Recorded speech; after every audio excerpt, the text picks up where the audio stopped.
Puji Tuhan, selamat sore. Selamat kembali kita berjumpa di dalam ibadah online di minggu ketiga di bulan Agustus tahun 2020, tanggal 16 Agustus tahun 2020. Salam kembali kita bertemu di dalam ibadah yang masih kita adakan online. Tuhan hadir di sini, Tuhan hadir juga di rumah Bapak Ibu Saudara sekalian semua. Dia akan bekerja sore hari ini lewat pujian penyembahan kita, lewat firman yang akan kita dengar. Mari kita bawa seluruh kehidupan kita untuk datang kepada Dia. Kita agungkan nama Dia, kita angkat pujian besar dan ajaiblah karya-Mu. Haleluya. Amin. Besar dan ajaiblah karya-Mu, adil dan benarlah jalan-Mu, Raja segala bangsa yang maha kuasa, mulia nama-Mu, lagi besar dan ajaiblah karya-Mu. Amin. Haleluya. Amin. Amin. Haleluya. Besar dan ajaiblah karya-Mu, adil dan benarlah, adil dan benarlah jalan-Mu, Raja segala bangsa yang maha kuasa, mulia nama-Mu, layaklah segala bangsa, layaklah segala bangsa sujud kepadamu, sebab Kau Allah yang kudus, layak disembah, lagi besar dan ajaiblah, besar dan ajaiblah karya-Mu, adil dan benarlah, adil dan benarlah jalan-Mu, Raja segala bangsa yang maha kuasa, mulia nama-Mu, layaklah segala bangsa, layaklah segala bangsa sujud kepadamu, sebab Kau Allah yang kudus, sebab Kau Allah yang kudus, layak disembah. Sore hari ini, berapa banyak pertolongan Tuhan, berapa banyak kemurahan Tuhan yang sudah kita rasakan, berapa banyak karya Tuhan yang sudah kita terima dalam hidup kita. Begitu luar biasanya karyanya dalam hidup kita, begitu besarnya, begitu ajaibnya rancangannya di dalam hidup kita. Mari sore hari ini, Dia Allah yang layak kita sembah, Dialah Allah yang layak kita tinggikan, karena kebaikannya, karena kemurahannya yang luar biasa, karena karyanya yang besar dan ajaib dalam hidup kita. Mari kita sembah Dia, kita agungkan Dia, kita tinggikan Dia, karena Dia layak menerima pujian dan penyembahan dari kita. Allah yang besar, Allah yang luar biasa, Allah yang agung di dalam kehidupan kita. Angkat pujian ini lagi. Besar dan ajaiblah karya-Mu Tuhan. Benar-benar menyatakan di hadapan Dia bahwa benar-benar Engkau Allah yang luar biasa. Besar karya-Mu dalam hidup kami semua. Haleluya. Haleluya. Besar dan ajaiblah, besar dan ajaiblah karya-Mu. Haleluya. Amin.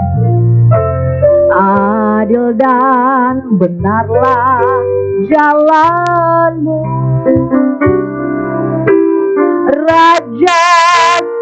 bangsa yang maha kuasa, mulia namamu, lagi besar dan ajaiblah karyamu. Haleluya. Besar dan ajaiblah karyamu, adil dan benarlah jalanmu, adil dan benarlah jalanmu. Raja segala bangsa yang maha kuasa, mulia namamu, layaklah segala bangsa, layaklah segala bangsa sujud kepadamu, sebab Kau Allah yang kudus, sebab Kau Allah yang kudus, layak disembah, layaklah segala bangsa, layaklah segala bangsa sujud kepadamu. Haleluya. Sebab Kau Allah yang kudus, layak disembah, sebab Kau Allah yang kudus, sebab Kau Allah yang kudus, layak disembah. Sekali lagi, sebab Kau Allah yang kudus, sebab Kau Allah yang kudus, layak disembah. Haleluya, haleluya, haleluya, haleluya.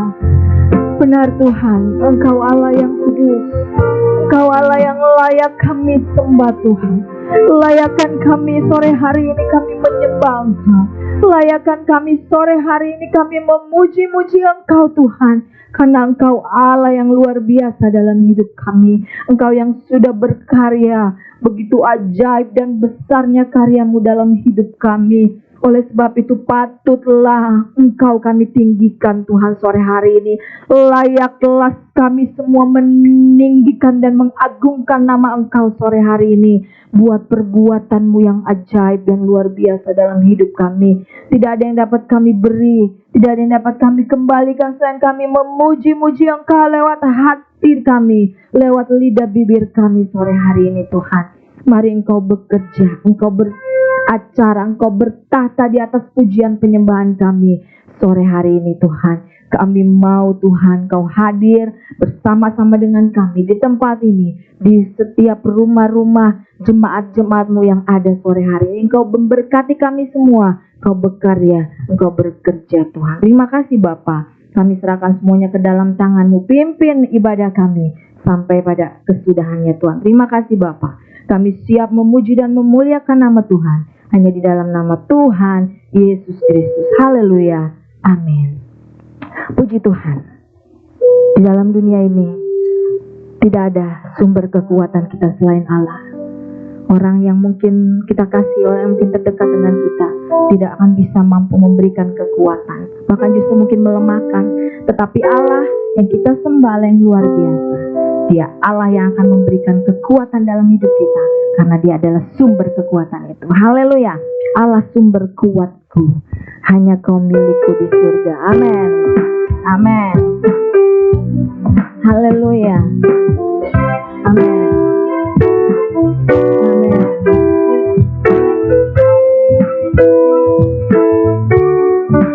Haleluya. Amin. Hanya Kau milikku di surga. Haleluya. Amin. Tiada yang ku ingin di bumi kekuatanku. Haleluya. Tak ku andalkan kekuatanku,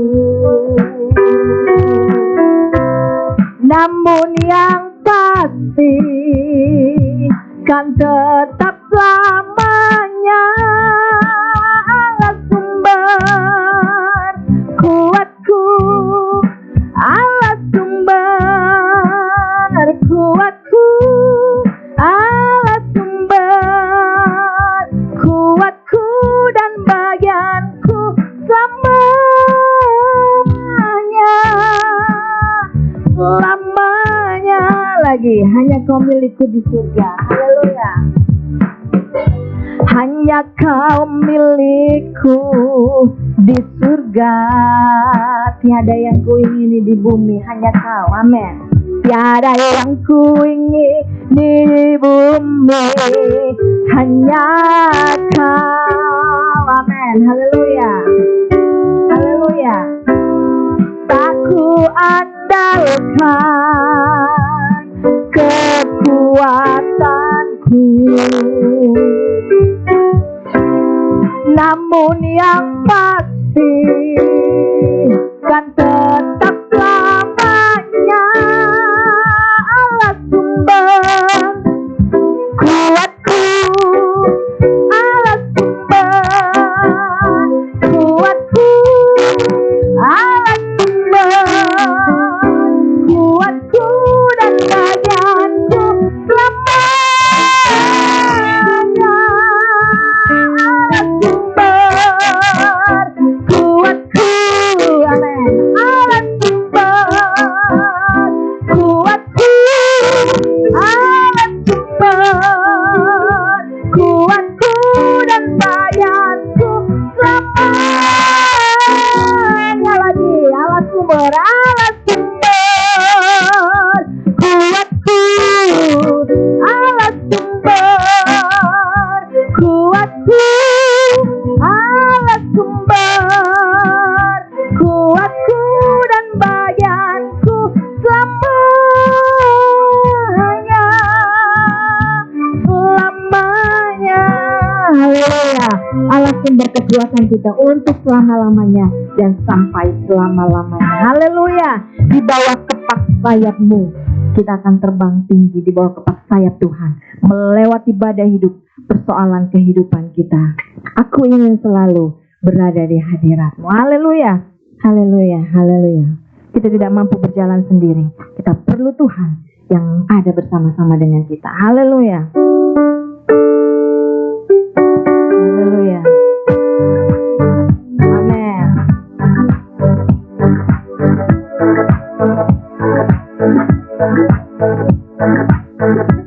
Haleluya. Puji Tuhan.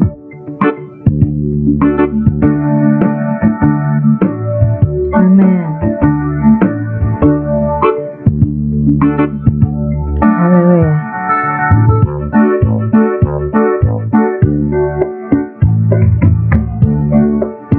Amin. Puji Tuhan. Haleluya. Tuhan baik, luar biasa. Haleluya. Aku ingin selalu berada di hadirat-Mu. Aku ingin selalu berlindung dalam naungan-Mu, di bawah kepak sayap-Mu, di bawah kepak sayap-Mu. Kau bawaku terbang tinggi, melintasi langit biru, bagaikan raja wali. Lagi aku ingin selalu, haleluya, selalu berada di hadirat-Mu. Aku ingin selalu, aku ingin selalu berlindung dalam naungan-Mu, di bawah kepak sayap-Mu. Kau bawaku terbang tinggi, melintasi langit biru, bagaikan raja wali, bagai raja wali. bagai raja wali melintasi gunung tinggi, bagai raja wali melintasi badai hidup, di bawah kepak sayapmu kau bawaku terbang tinggi, melintasi langit biru bagaikan raja wali. Lagi, aku ingin selalu berada di hadirat-Mu. Aku ingin selalu berada di hadirat-Mu. Aku ingin selalu berlindung dalam naungan-Mu,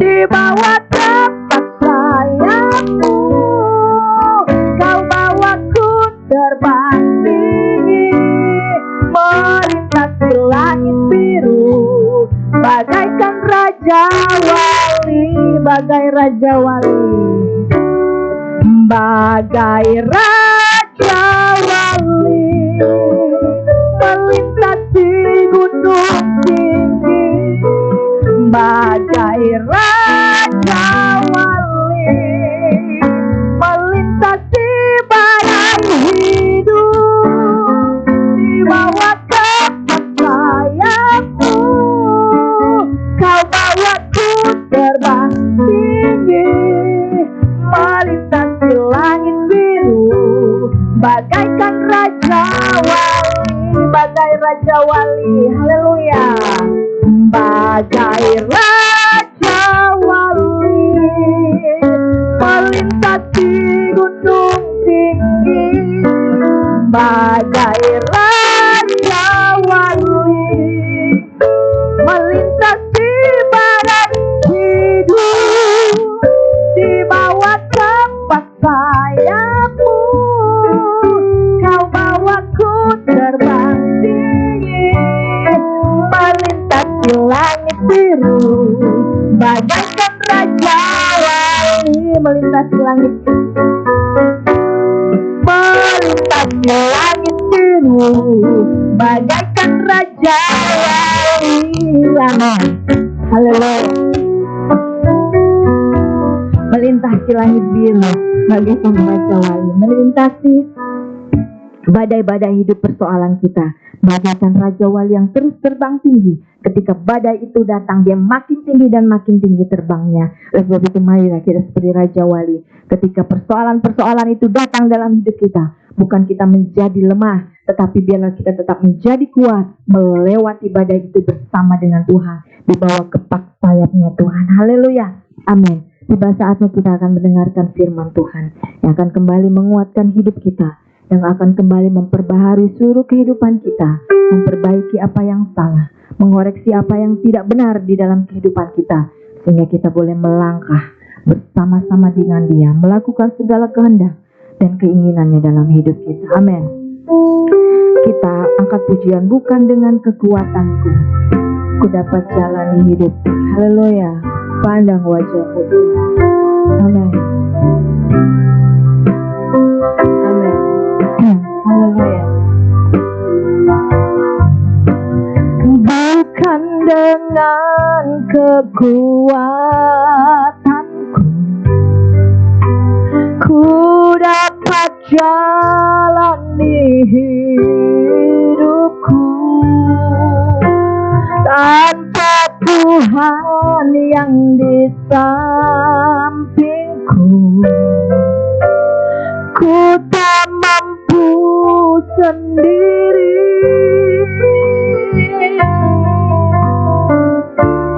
Engkaulah kuatku yang menopangku, ku pandang wajah-Mu dan berseru, pertolonganku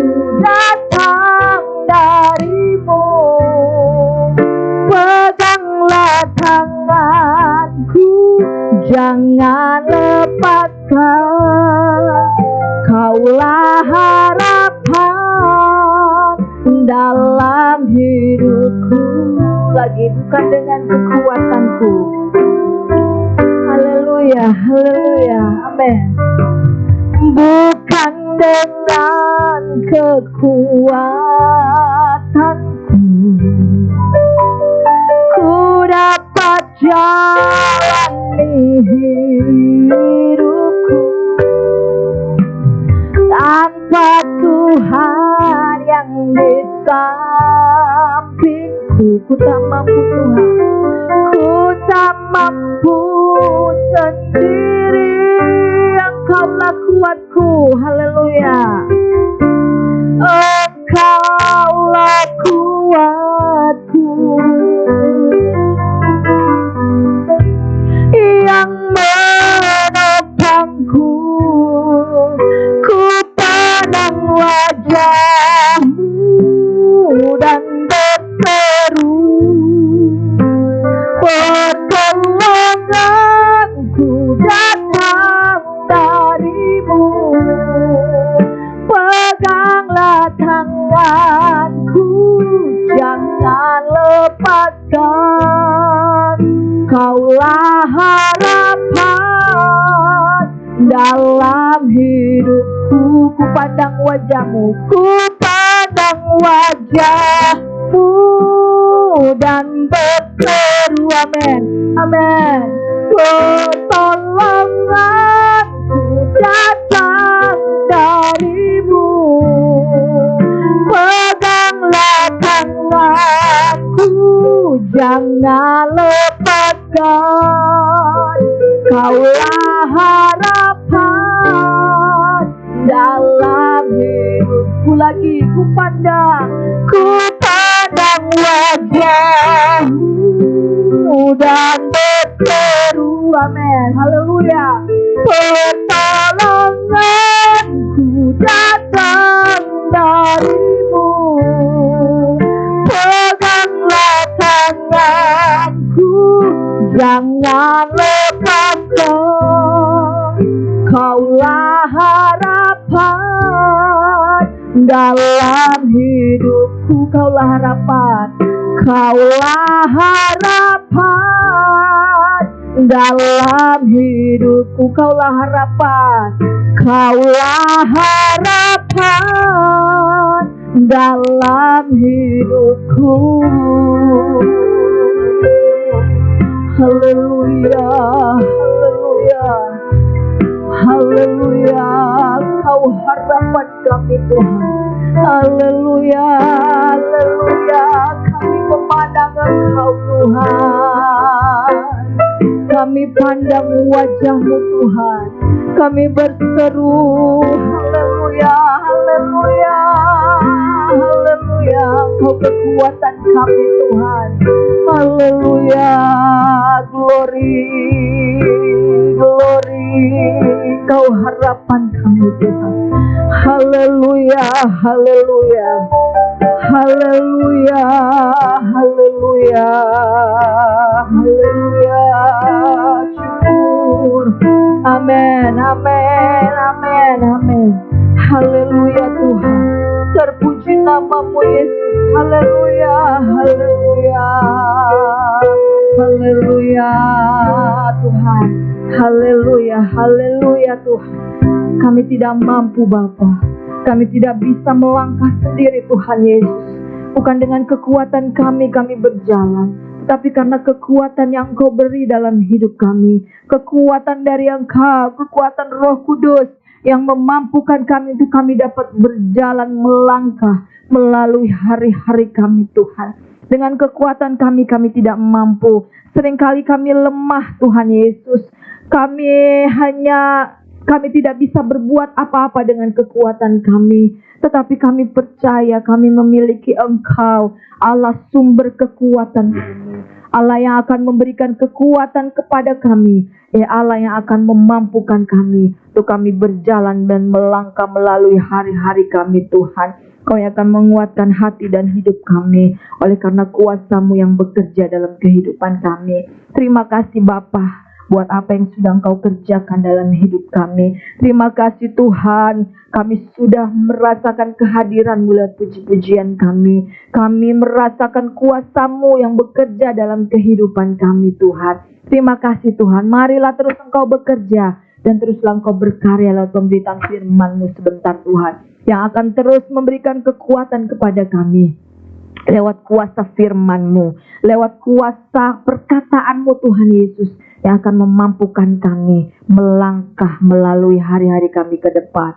Mari Tuhan berbicara dan bersuaralah lewat kebenaran firman-Mu, sehingga kami dapat melakukan kehendak-Mu. Apa yang Kau mau, Kau nyatakan dalam hidup kami Tuhan. Terima kasih Bapa di surga, Kau baik dan Kau luar biasa. Buka hati kami, jadikan tanah-tanah hati kami tanah hati yang baik, untuk benih firman-Mu boleh ada, bertumbuh bahkan berbuah-buah dalam hidup kami, sehingga kami menjadi umat-umat-Mu yang sempurna. Kau dapati Tuhan, sempurna iman di dalam kehidupan kami hingga pada akhirnya nanti Bapa. Terima kasih Tuhan Yesus, berkati hamba-Mu yang akan menyampaikan kebenaran firman-Mu.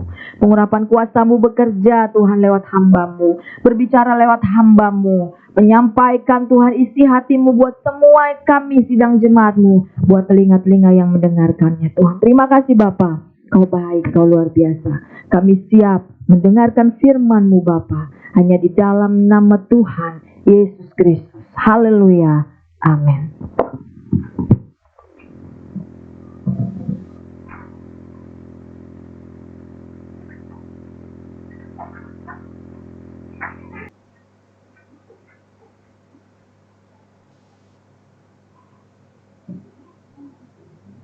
Puji Tuhan, Bapak Ibu Saudara dikasih Tuhan, kita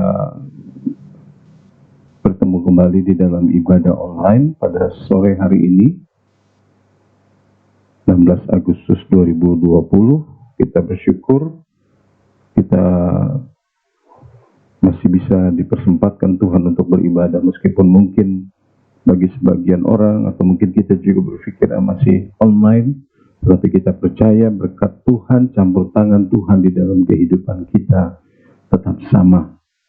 Baik kita melakukan ibadah secara online maupun secara langsung, kita percaya jamahan Tuhan, pertolongan Tuhan tidak akan pernah berubah. Haleluya. Saatnya sekarang kita mendengarkan firman Tuhan. Kita sudah memuliakan Tuhan. Dan kita percaya bahwa di dalam firman-Nya ada kekuatan. Di dalam firman-Nya kita bisa mendapatkan satu kesegaran yang baru. Mungkin ada persoalan-persoalan kehidupan yang kita hadapi. Hal-hal itu baik secara ekonomi maupun secara kesehatan. Barangkali ada yang membuat kita merasa kenapa begini, kenapa begitu. Tetapi pada sore hari ini kita mau mendengarkan firman Tuhan, dan judul atau tema firman Tuhan kita pada saat sore hari ini adalah kuat di masa sukar. Kuat di masa sukar. Mari sebelum kita mulai, kita membaca dulu satu ayat di dalam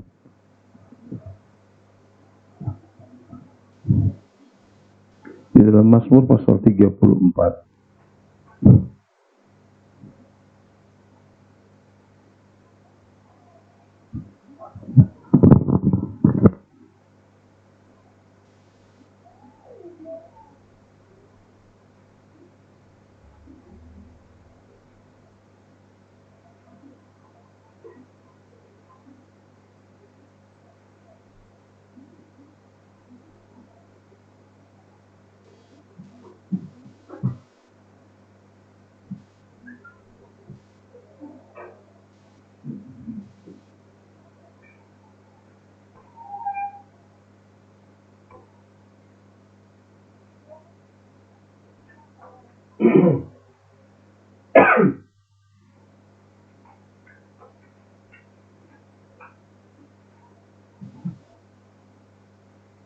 Shalom Bapak Ibu Saudara dikasih Tuhan, kita mengucap syukur kita ada pada hari ini.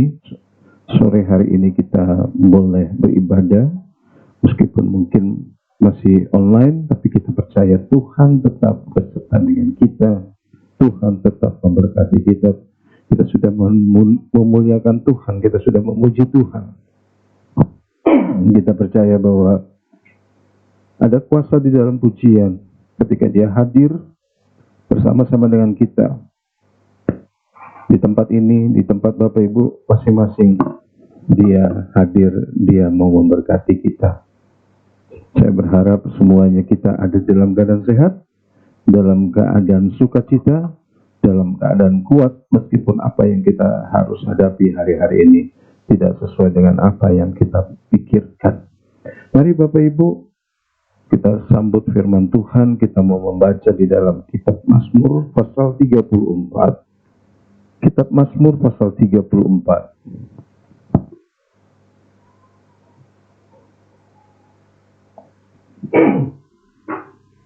Kita membaca ayat yang ke-20.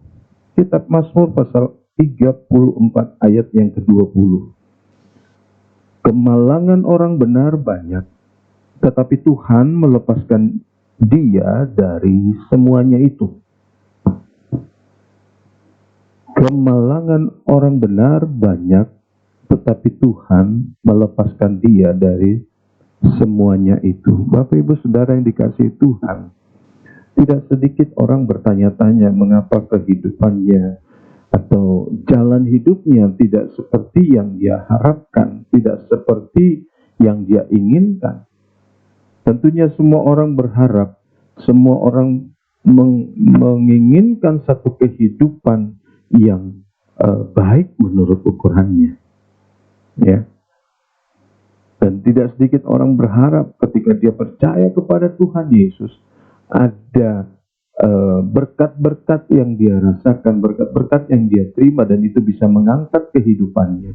Tetapi ayat yang kita baca baru saja mengatakan bahwa kemalangan orang benar banyak. Ya. Jadi orang benar yang hidup oleh iman, kalau kita kaitkan dengan apa yang Tuhan katakan, orang benar itu hidup oleh iman, tetapi kita bisa membaca di ayat yang ke-34 ini dikatakan kemalangan orang benar banyak. Jadi kita tidak perlu merasa minder, kita tidak perlu merasa berkecil hati ketika hidup kita sepertinya tidak beruntung secara lahiriah, tidak beruntung secara ukuran dunia, ya. Wah, tapi katanya kita diberkati. Iya, kita diberkati. Berkat itu berarti keterlibatan Tuhan di dalam hidup kita. Ada banyak orang memiliki kekayaan, memiliki harta benda, memiliki apapun itu yang disebut sukses, tetapi ketika Tuhan tidak ada di dalam hidupnya, dia bukan diberkati Tuhan. Nah, tetapi bukan berarti kita harus malang, tidak. Tetapi kalau firman Tuhan katakan kemalangan orang benar banyak, jadi sah-sah saja kalau kita mengalami yang namanya kemalangan secara lahiriah. Apa itu? Bisa jatuh, bisa kecelakaan di motor, bisa apapun itu terjadi, bisa saja. Ya, itu sebabnya kita tidak boleh cepat-cepat memvonis orang, ya, mendakwa orang lain. Wah, si Anu kena COVID,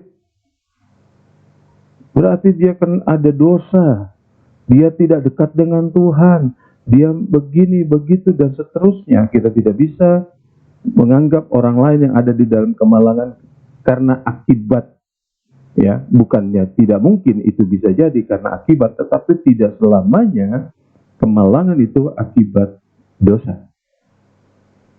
Ya. Yang penting adalah di ayat ini dikatakan, tetapi ia, Tuhan, melepaskan dia dari semuanya itu. Maka kalau kita membaca kitab Amsal dikatakan 7 kali orang benar itu jatuh, 7 kali juga dia bangkit. Nah, bayangkan, mengalami kejatuhan sampai 7 kali. Ini bukan bicara angka, tetapi bicara kesempurnaan. Bisa saja orang jatuh sejatuh-jatuhnya, tetapi ketika dia disertai oleh Tuhan, maka dia akan mengalami kebangkitan. Dia akan bangun. Ya. Nah, banyak kemalangan, tetapi Tuhan melepaskan dia dari semuanya itu. Kita bisa melihat bahwa apapun yang terjadi di dalam hidup orang benar, di dalam hidup orang percaya, ya, ketika dia menyadari ada kehadiran Tuhan, tentunya ini tidak akan membuat dia menjadi kecil hati. Ada satu pengalaman yang kita bisa lihat dari hidup seorang yang kita kenal sebagai Rasul Paulus. Kita bisa melihat di dalam 2 Korintus. Surat 2 Korintus pasal yang ke-10.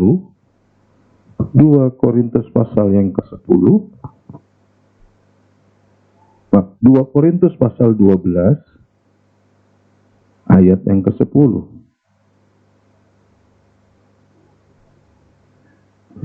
Karena itu aku senang dan rela di dalam kelemahan, di dalam siksaan, di dalam kesukaran, di dalam penganiayaan dan kesesakan oleh karena Kristus. Sebab jika aku lemah, maka aku kuat. Iya. Jika aku lemah, maka aku kuat. Tema khotbah pada sore hari ini adalah kuat di masa sukar. Ya. Kuat di masa sukar. Rasul Paulus mengatakan, sebab jika aku lemah, maka aku kuat. Ini adalah cara berpikir yang kontradiktif, yang mungkin aneh di telinga orang banyak secara umum. Apalagi dikatakan Rasul Paulus, karena itu aku senang rela di dalam kelemahan, di dalam siksaan, di dalam kesukaran, di dalam penganiayaan dan kesesakan oleh karena Kristus. Ya, memang dia sedang berbicara tentang penderitaan karena pemberitaan Injil. Tetapi penderitaan apapun yang kita alami, selama kita ada di dalam Kristus, mestinya cara berpikir yang Paulus katakan ini ada pada diri kita. Ya. Sehingga ketika tadi kita membaca Mazmur 34 tadi, bahwa kemalangan orang benar banyak. Setiap datang kemalangan kepada kita, maka kita akan tanggapi, kita akan respon itu dengan sikap yang benar, cara pandang yang benar, bahwa saya ada di dalam Kristus, bahwa saya hidup berdasarkan apa yang Tuhan mau, maka aku akan yakin bahwa aku kuat walaupun aku lemah. Ya. Bapak Ibu, secara normal orang akan berpikir, akan memilih menurut logika yang menurut logikanya itu baik. Ya. Logika yang dimaksud ini berarti sesuai dengan norma umum. Secara umum orang tidak mau sakit. Itu sebabnya kita menjaga kesehatan kita. Secara umum orang tidak mau susah. Sebab itu orang bekerja, orang berusaha untuk mendapatkan pekerjaan yang baik. Ya. Namun ketika kita mendengar Paulus menyatakan bahwa ia senang dan rela dalam kelemahan, di dalam siksaan, di dalam kesukaran, di dalam penganiayaan dan kesesakan, kita bisa berpikir, apa Paulus ini punya penyimpangan di dalam cara berpikirnya? Oh ya, karena kita tahu dia rasul, terus kita bilang sudah benar. Terus kalau kita, nah kita kan bukan rasul. Ya, kita bukan Paulus. apakah kita tidak mungkin berpikir sama seperti dia? Nah, kita akan lihat ya. Nah, sekarang kita melihat dulu bagaimana cara pandang seseorang itu terbentuk. Pengalaman akan membentuk cara berpikir seseorang ya. Mungkin pertamanya dia melihat, dia merespon dengan cara berpikir tertentu, tetapi setelah berjalan sekian waktu akan terjadi perubahan berpikir. Terbentuklah suatu cara berpikir. Nah, kalau kita mengenal Rasul Paulus, bahwa dulu dia adalah penyiksa orang-orang pengikut Kristus. Dia mengejar. Kita kenal cerita itu bahwa Stefanus dirajam atas rekomendasi Paulus. Ya. Nah, tapi kemudian dia harus menderita oleh pekerjaan Tuhan. Nah, di dalam surat 2 Korintus pasal 12 tadi, Paulus sedang bercerita bukan perkara yang bagaimana dia melayani lalu mengalami tekanan. Apa yang dinyatakan di dalam pasal di ayat yang ke-10 ini ya, bisa kita lihat bahwa terjadi sebelumnya. Kalau saya bacakan kepada kita,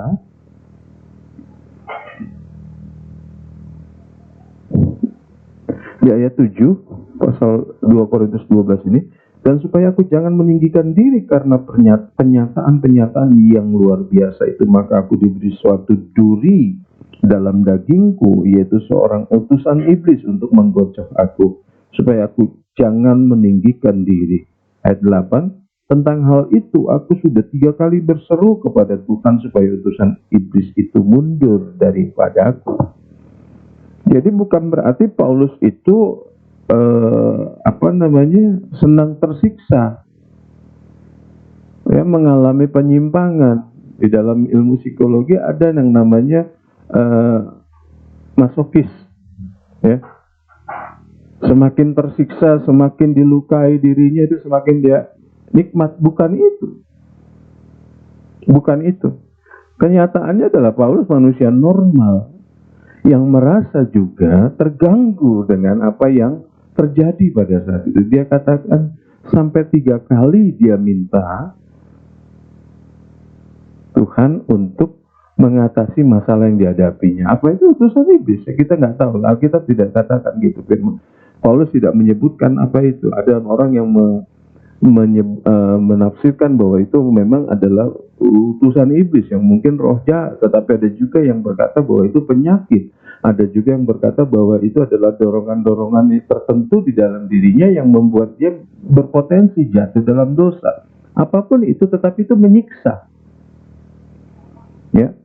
Dan mungkin kalau tidak ada hubungannya, kalau dia bukan seorang Paulus, bukan seorang rasul, bukan seorang pengikut Kristus, dia punya cara untuk mengatasi itu. Ya. Kita punya banyak masalah yang kalau kita bukan pengikut Kristus, selesainya gampang. Bukan berarti baik, tetapi kita punya penyelesaian yang bebas. Ya. Punya bebas pilihan. Istri tidak puas kepada suami, penyelesaiannya gampang, ya, selingkuh. Suami tidak puas dengan istrinya, penyelesaiannya gampang, selingkuh. Ya. Kita sering mendengar ada ayah memperkosa anaknya karena istrinya sedang pergi ke jadi TKI barangkali. Apa yang jadi penyebabnya? Karena tidak kuat menahan dorongan. Ya. Ada orang yang bertahan seperti tidak kepada anaknya, tetapi mungkin dia harus jadi berdosa dengan mencari perempuan yang di luar seperti itu. Kita tidak tahu apa yang dihadapi Paulus, tetapi dia menyebutnya sebagai utusan iblis.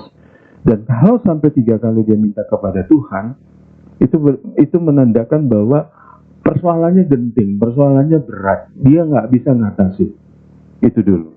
Persoalannya apa kita nggak perlu tahu, tetapi yang jelas dia tidak sanggup.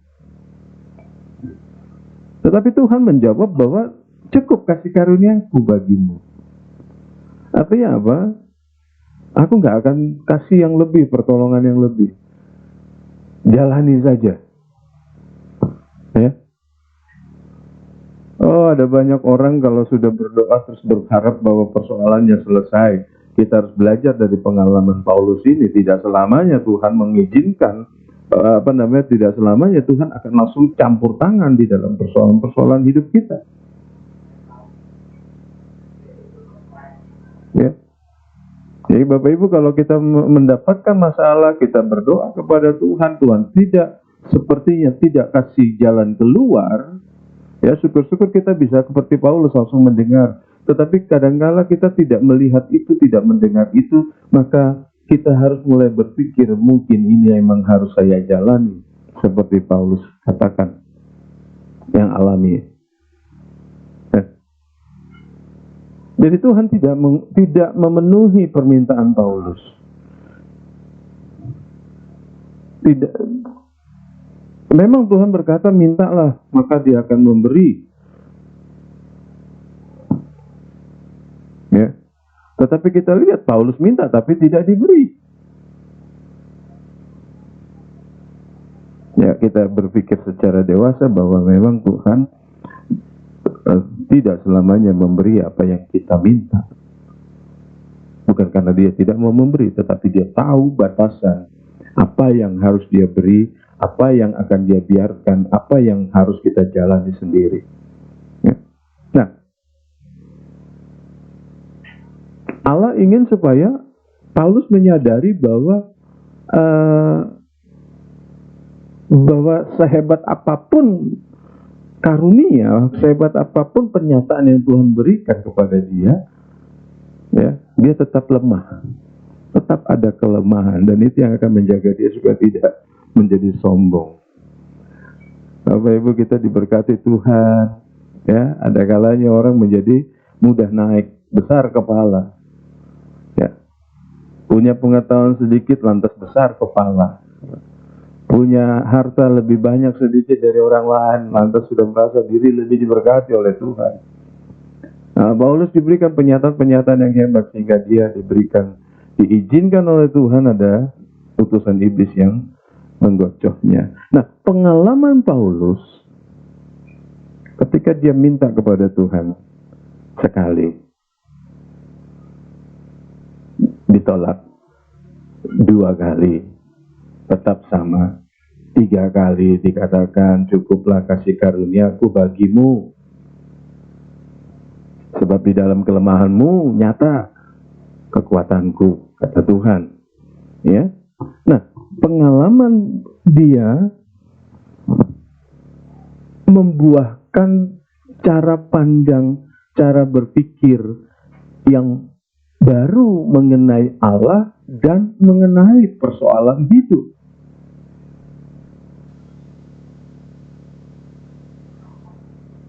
Pengalaman dengan Tuhan ini membuat Paulus bisa punya cara pandang yang berbeda dari logika umum. Dan ini juga bisa kita alami.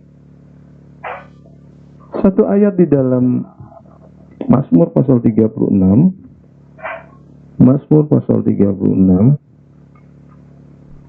Ayat yang ke-10 dikatakan, sebab padamu ada sumber hayat, di dalam terangmu kami melihat terang. Ya, orang percaya harus bisa ada keyakinan bahwa di dalam Tuhan ada sumber hayat. Apa sumber hayat? Sumber kehidupan. Begitu kepercayaan kita kepada Tuhan bahwa ada sumber hayat pada dirinya, maka kita akan tetap mengikuti Dia dengan baik. Dan di bawahnya dikatakan, di dalam terangmu kami melihat terang. Di dalam terangmu kami melihat terang. Artinya apa? Ketika kita punya pengalaman dengan Tuhan, maka kita akan melihat satu titik terang, kejelasan hidup kita. Bukan lagi orang yang meraba-raba. Ada tidak sedikit orang sudah lama ikut Tuhan, tetapi sering sekali cara pandangnya kepada Tuhan, cara pandangnya terhadap kehidupan, terhadap dirinya, kepada orang sekitarnya masih gelap. Lalu Tuhan Yesus katakan, jikalau kamu mengikut aku, kamu tidak berjalan di dalam kegelapan. Karena Yesus adalah terang. Terang dunia.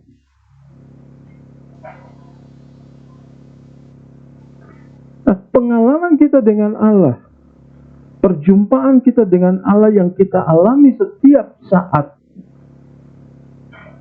berarti semakin banyak terang yang kita terima dari Tuhan, itu pasti akan mengubah jalan pikiran kita, mengubah pemikiran kita.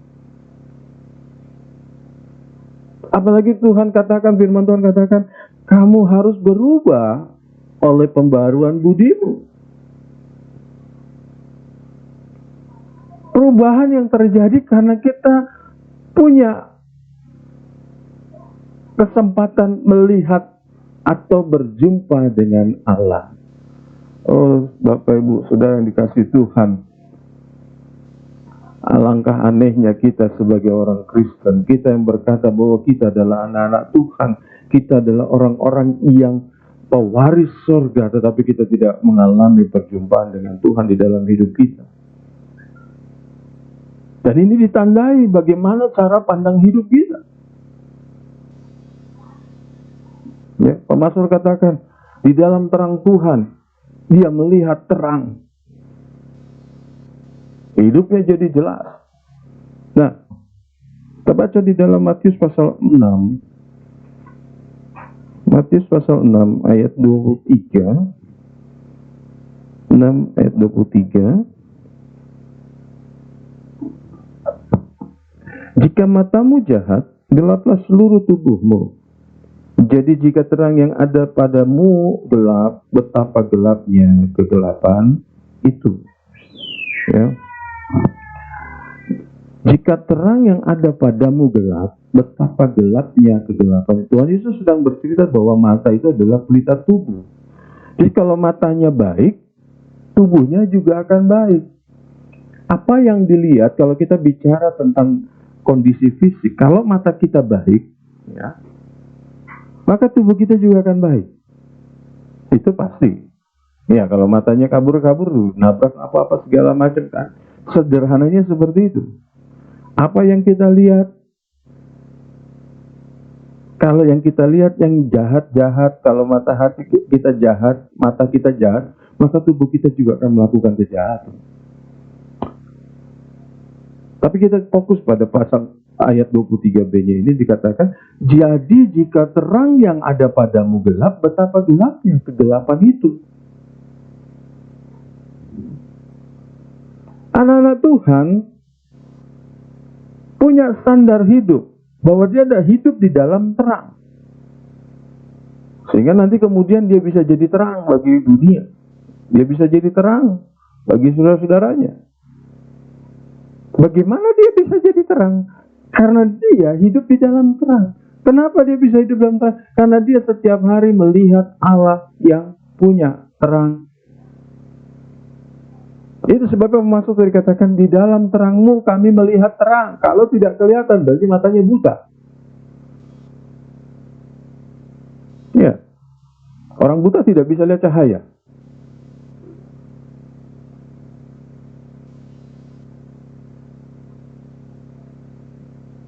Jadi standar hidup orang percaya adalah hidup di dalam terang. Artinya apa? Segala sesuatu itu jelas di dalam pandangannya. Ya, ada satu ayat yang sangat baik sekali. Amsal pasal 28. Kitab Amsal pasal 28.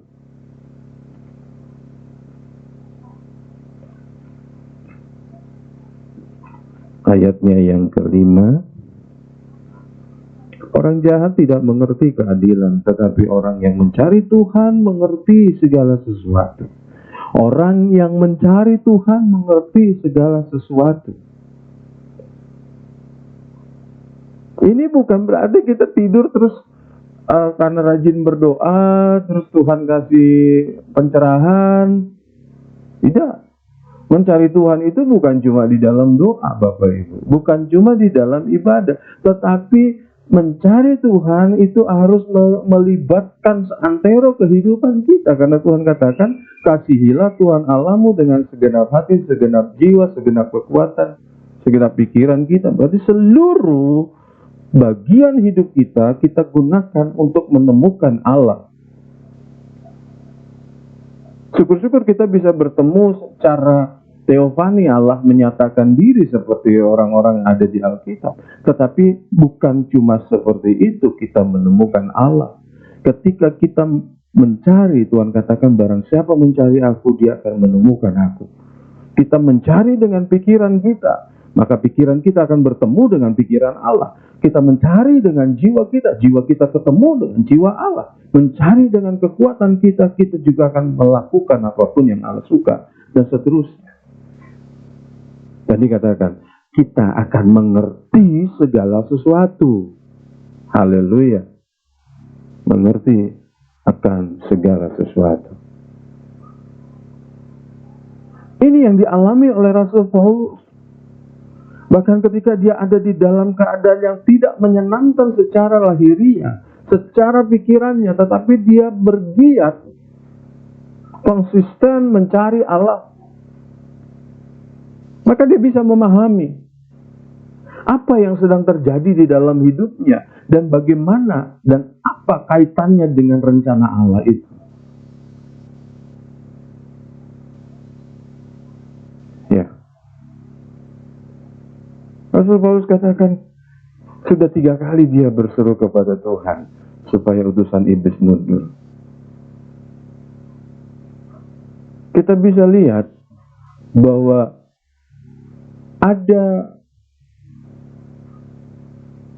ada konsistensi dari Paulus untuk tetap terhubung. Ada banyak orang ketika dia minta kepada Tuhan, terus tidak terjawab, dia menjadi lemah. Ya, tidak. Saya percaya ini bukan sebuah proses hari ini berdoa, besok berdoa, misalnya berdoa dalam waktu 3 hari selesai, bukan. Tetapi mungkin ada waktu di mana Paulus berdoa ya dengan keyakinan bahwa dia akan, Tuhan menjawab doanya, berlangsung kok tetap ini utusan iblis menggocok. Dia minta lagi kepada Tuhan, tapi tetap dia melayani Tuhan. Sampai 3 kali. Artinya dia tetap bekerja, ya, karena kita tahu dari Alkitab bahwa Paulus tidak pernah mundur dalam pelayanan. Dia tetap melakukan pelayanannya, tetapi juga ada fase di mana dia berdoa pertama kali, entah kita tidak tahu berapa lama jaraknya antara doa pertama dengan doa kedua. Ya, dan tentunya selama fase itu dia akan tetap berhubungan, berkomunikasi dengan Tuhan. Dia tidak punya kecurigaan dengan Tuhan. Dia tidak mencurigai Allah memiliki sesuatu yang tidak baik pada dirinya. Ini yang saya katakan sebagai dia selalu terhubung dengan Tuhan. Ya, 3 kali minta Tuhan. Ya. Kata kuncinya supaya kita tetap ada di dalam terang Tuhan dan kita bisa melihat terang itu dengan baik adalah dengan kita terhubung secara baik dengan Tuhan. Ya. Apakah kita sudah terhubung dengan Allah? Terhubung dengan baik. Bagaimana kita terhubung menjadi dengan Allah? 1 Tesalonika pasal 1 ayat 6. 1 Tesalonika 1 ayat 6.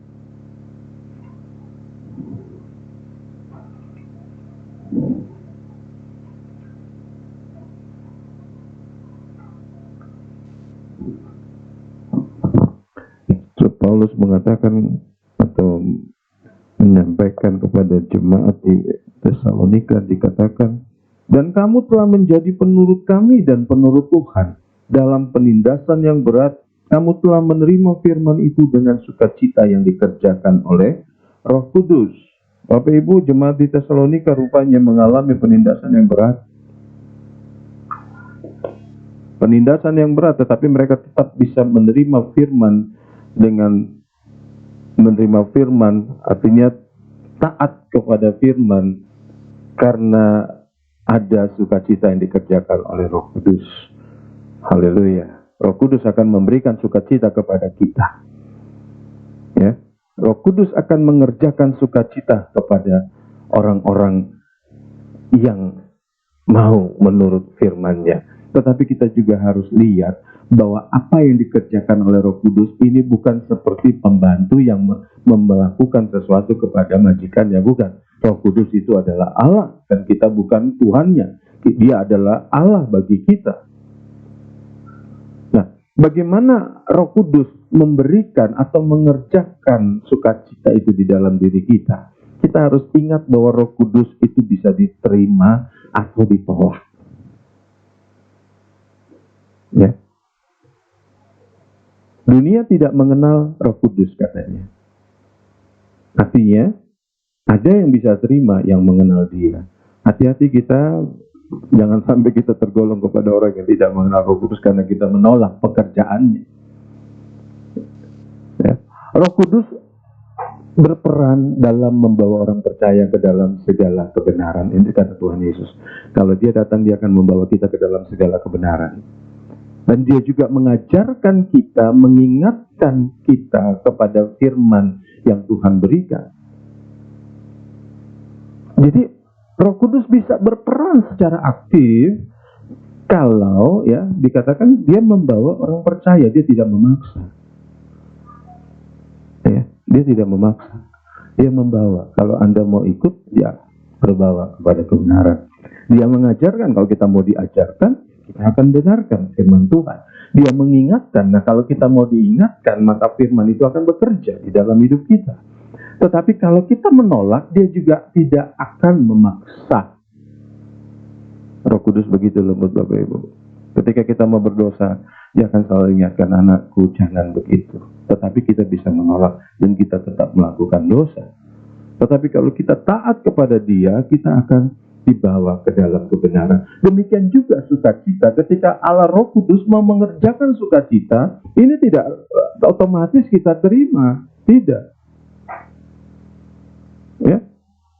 Terus sukacita yang dikerjakan oleh Roh Kudus tidak mungkin terjadi di dalam diri seseorang yang tidak memberikan ruang kerja bagi Roh Kudus di dalam hidupnya untuk berkarya.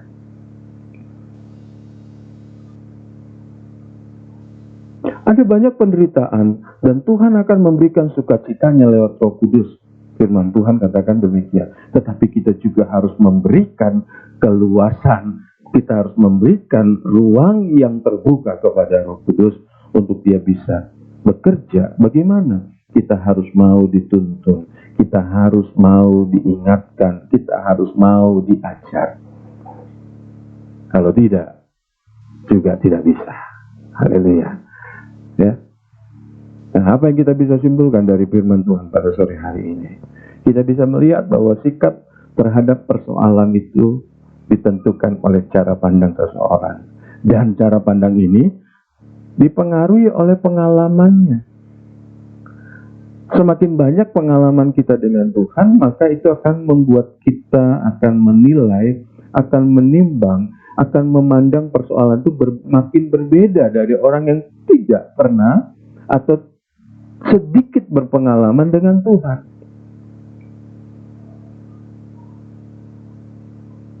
Nah, jadi kita lihat sekarang bagaimana kita melihat persoalan-persoalan hidup kita. Itu sebetulnya dipengaruhi oleh hubungan kita dengan Tuhan. Semakin kita punya hubungan yang baik dengan Tuhan, semakin kita bisa melihat dengan cara yang berbeda, cara yang Tuhan punya. Ya. Dan kita tahu juga, tadi kita bisa simpulkan bahwa perbedaan pandangan orang percaya disebabkan kebiasaannya hidup di dalam terang. Kalau dia hidup dalam terang, dia bisa melihat terang Tuhan dan dia akan bisa melihat segala kebenaran. Roh Kudus akan mengerjakan sukacita kalau kita mau. Ya, jangan kita bilang Roh Kudus kerjakan sukacitamu, tapi kita tidak mau tunduk, kita tidak mau taat kepada Dia. Dan cara pandang orang percaya juga akan dibentuk oleh komunikasi, oleh hubungan dengan Tuhan yang terus terjaga.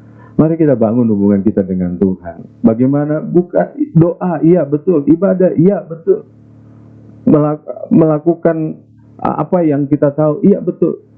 Tetapi kita juga harus menyadari bahwa hubungan kita dengan Tuhan adalah hubungan 24 jam. Bukan 1-2 jam. 24 jam non-stop. Artinya apa? Seluruh kehidupan kita, seantero hidup kita harus selalu terkoneksi dengan kehendak Allah. Ya. Nah, cara pandang yang benar yang akan menjadikan orang percaya kuat dalam segala keadaan. Yang mungkin secara lahiriah itu berat dan menyakitkan. Haleluya. Itu sebabnya kita akan menjadi orang-orang percaya yang akan kuat di dalam segala persoalan, yang akan tetap kuat di masa-masa yang sukar. Hari-hari ini mungkin sukar bagi kita semua untuk kita bisa pahami. Hari-hari ini akan menjadi sukar karena mungkin ekonomi kita menjadi rusak. Kesehatan kita juga menjadi sebuah ancaman. Ya, masa depan kita menjadi tidak jelas. Situasi yang kita hadapi ini mungkin secara lahiriah, secara manusia normal, ini adalah sesuatu yang tidak menyenangkan, tetapi kita akan tetap kuat di masa-masa yang sukar ini. Haleluya. 1 Tesalonika pasal 5 ayat ke-18 dikatakan, mengucap syukurlah dalam segala hal, sebab itulah yang dikehendaki Allah di dalam Kristus Yesus bagi kamu. Haleluya. Bagaimana kita mau mengucap syukur di dalam segala hal? Ini bukan persoalan sugesti. Ini bukan masalah kita mau berkata, aku mau mengucap syukur. Tidak. Mengucap syukur hanya mungkin dilakukan oleh orang-orang yang punya cara pandang yang benar. Cara pandang yang berbeda dari orang-orang dunia yang tidak mengenal Tuhan. Tetapi cara pandangnya adalah cara pandang karena dia hidup di dalam terang Tuhan, karena dia hidup berkomunikasi dengan Tuhan, karena dia hidup mengikuti atau mau dipimpin oleh Roh Kudus. Sehingga akan terjadi pengalaman yang membuat dia mengucap syukur. Itu yang dikehendaki Allah di dalam Kristus Yesus bagi kamu. Haleluya. Tuhan kiranya memberkati kita dan menjadikan mata hati kita, menjadikan pemikiran kita semakin hari semakin mengerti. Ya. Karena ada lewat pengalaman-pengalaman yang kita lewati bersama-sama dengan Tuhan. Alami perjumpaan, alami pengalaman dengan Tuhan. Itu akan membuat kita, membuat saudara dan saya kuat. Walaupun itu di masa yang sukar. Kita berdoa. Bapa di dalam surga, di dalam nama Tuhan Yesus Kristus. Tuhan, mungkin kami suka mengeluh, mungkin kami suka melihat persoalan-persoalan kehidupan ini dengan kacamata, dengan cara pandang yang bukan dari orang-orang yang mengalami Tuhan. Kami mohon ampun dan kami mohon pertolongan-Mu. Kami rela Tuhan untuk dipimpin oleh Roh Kudus-Mu. Kami rela Tuhan untuk selalu diarahkan oleh Tuhan. Dan biarlah Bapa mulai saat ini kami mau semakin hari selalu terkoneksi dengan Engkau. Kami mau mencari wajah-Mu di seluruh kesempatan kehidupan kami. Sehingga kami akan selalu Tuhan melihat terang-Mu. Terpujilah nama-Mu Bapa.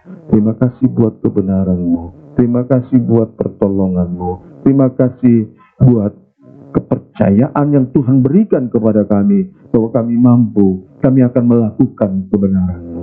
Terpujilah nama-Mu Bapa. Berkati anak-anak-Mu yang mendengarkan firman Tuhan. Berkati mereka yang mau mengubah kehidupannya berdasarkan kebenaran-Mu. Berkati mereka yang bertekad untuk menjadi orang-orang benar di hadapan Tuhan. Terima kasih Bapa yang baik. Demikian juga setiap telinga yang mendengar, biarlah diberkati oleh Tuhan dan mengalami apa yang Tuhan janjikan. Tuhan berkati kehidupan jemaat, kehidupan umat-umat-Mu, baik pribadi, keluarga, rumah tangga, anak-anak semuanya, pekerjaan mata pencarian anak-anak-Mu, kesehatan mereka semuanya. Tuhan yang pelihara, Tuhan yang menolong kehidupan kami. Damai sejahtera Tuhan tetap ada di atas hidup umat-umat-Mu. Terima kasih Bapa yang baik, dan kami bersyukur buat ibadah yang sudah kami kerjakan pada saat sore hari ini. Kiranya Tuhan berkenan dan senantiasa Engkau ada di atas kehidupan kami. Terima kasih Bapa. Kami akhiri ibadah kami yang pada sore hari ini dengan satu pengharapan, kiranya Allah sumber damai sejahtera menguduskan baik roh jiwa tubuh kami terpelihara sempurna sampai Tuhan datang kembali menjemput kami, orang-orang yang percaya. Terima kasih Bapa, di dalam nama Tuhan Yesus Kristus. Sekarang saudara-saudara yang dikasihi Tuhan, terimalah berkat yang sempurna dari Allah Bapa, cinta kasih dari Tuhan Yesus Kristus, penyertaan, pengentaran, penghiburan dari Allah Roh Kudus menyertai engkau, mulai dari saat sore hari ini sampai Maranatha Tuhan Yesus datang kembali. Semua kita yang diberkati Tuhan, sama-sama kita katakan amin. Tuhan memberkati. Tetap semangat, tetap sehat. Shalom. Haleluya.